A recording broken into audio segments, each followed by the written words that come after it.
Bismillahirrahmanirrahim. Assalamualaikum warahmatullahi wabarakatuh. Akan saya sampaikan pembahasan tentang hijab dan mahjub.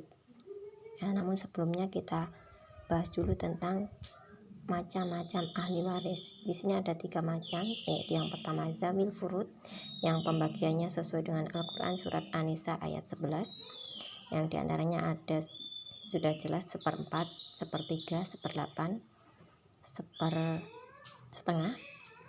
Kemudian ada ahli waris asobah. Asobah di sini ada 3 macam, yaitu ahli waris yang mendapatkan sisa, yaitu asobah binafsi, menjadi asobah karena dirinya sendiri. Kemudian asobah bil goir, menjadi asobah bersama saudara yang lain. Dan asobah ma'al goir, menjadi asobah bersama saudara yang lain.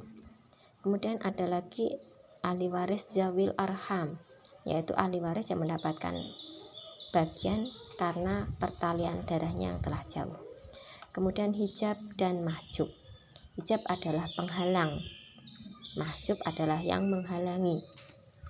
Di sini ada 2 macam, yaitu hijab nuson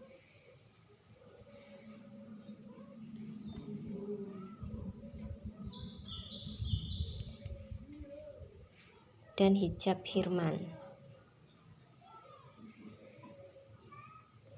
Hijab nuson ini menghalangi sebagian untuk mendapatkan warisan.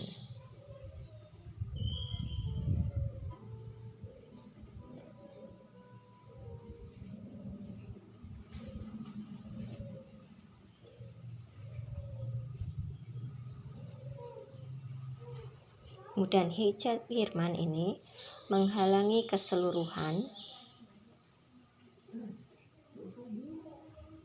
untuk mendapatkan warisan.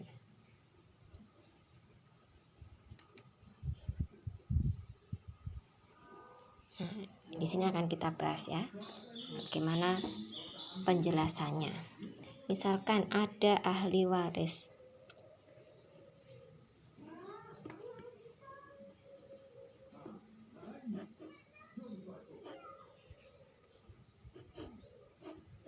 ya, dalam hal ini ada hubungan suami istri ya. Di sini punya anak laki-laki dan perempuan, dan si suami ini punya orang tua, ini bapaknya dan ibunya, punya kakek juga, kakek perempuan dan nenek. Dan si istri juga punya bapak ibu, punya kakek nenek, kemudian punya saudara laki-laki dan perempuan. Si suami juga punya saudara laki-laki dan saudara perempuan. Ini juga punya cucu.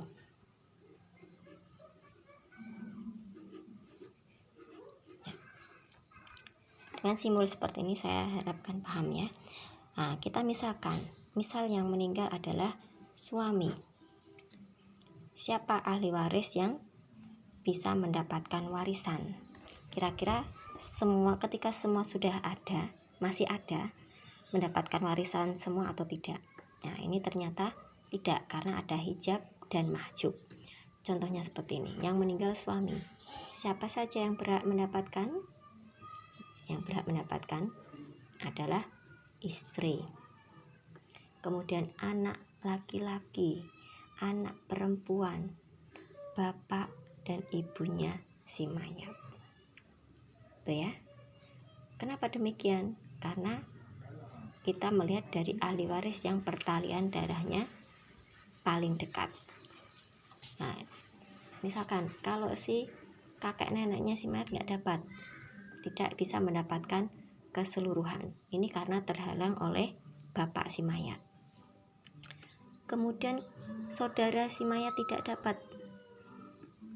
Ternyata setelah diteliti si mayat punya anak laki-laki, sehingga menghalangi saudara si mayat untuk mendapatkan warisan. Ini yang namanya hijab hirman.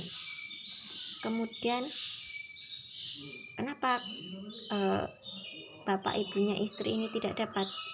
Karena itu bukan termasuk nasabnya. Begitu juga dengan saudaranya istri tidak dapat warisan. Itu karena juga bukan termasuk nasab dari si mayat. Nah, ini yang disebut dengan hijab hirman, menghalangi keseluruhan untuk mendapatkan warisan. Kemudian hijab nukson, menghalangi sebagian untuk mendapatkan warisan. Nah, kita lihat hijab nukson. Jika yang meninggal suami, bagian istri jika tidak punya anak, nanti Anda bisa lihat di tabel ya, yang sudah saya share, yaitu 1/4 bagian. Tapi ternyata setelah dicek si suami ini punya anak, ada anak laki-laki, ada anak perempuan juga. Jadi bagiannya berkurang menjadi 1/8. Ini yang dimaksud dengan hijab nukson, menghalangi sebagian untuk mendapatkan warisan. Harusnya bagiannya lebih banyak, tapi karena ada anak laki-laki, ada anak ya, makanya bagian berkurang. Kemudian bagian bapak di sini ya. Bapak ini mestinya bisa menjadi asobah, bisa mendapatkan sisa harta. Bapak ini ya. Ketika tidak ada anak laki-laki, ketika si mayat tidak memiliki anak laki-laki. Namun ternyata setelah dicek si mayat punya anak laki-laki. Bapak ini akhirnya bagiannya menjadi 1/6 dari harta. Begitu juga dengan istri 1/6 dari harta. Ini yang disebut dengan hijab nukson dan hijab hirman. Dari sini saya rasa paham ya.